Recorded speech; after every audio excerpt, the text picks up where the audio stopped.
Dr. G, your bigger Pamelix. Chikutu Oreta. Fire by the place. First time nienda tanga kukuona. Nichiti baby ndino kuda. Asi andina kusiva. Kuti baby irudana bais. Baby aundire. Ndaito tindatoana wangu. Acha ndiponesa baby.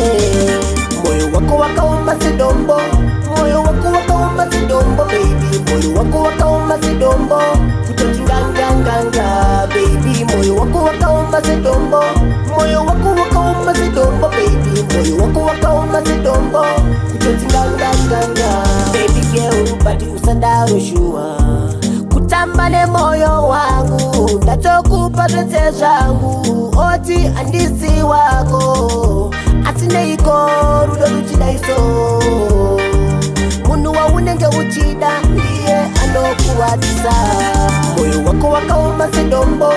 Moyo wako wakauma sidombo baby. Moyo wako wakauma sidombo. Kutotinganganganga baby. Moyo wako wakauma sidombo. Moyo wako wakauma sidombo baby. Moyo wako wakauma sidombo. Kutotinganganganga baby 2 months time. Baby, une pregnant. Ndichiti ndiwe wangu wega. Ndaitofiririra kutokufata. Ndisingatie kuti ndikunyata. Baby wakandiita zvinorwadza. But baby usandidaro, usandidaro. Moyo wako wakauma sidombo. Moyo wako wakauma sidombo baby. Moyo wako wakauma sidombo. Kutotinganganganga baby. Moyo wako wakauma sidombo. Moyo wako wakauma sidombo baby. Moyo wako wakauma sidombo. Kutotinganganganga baby girl bati usadaro shua.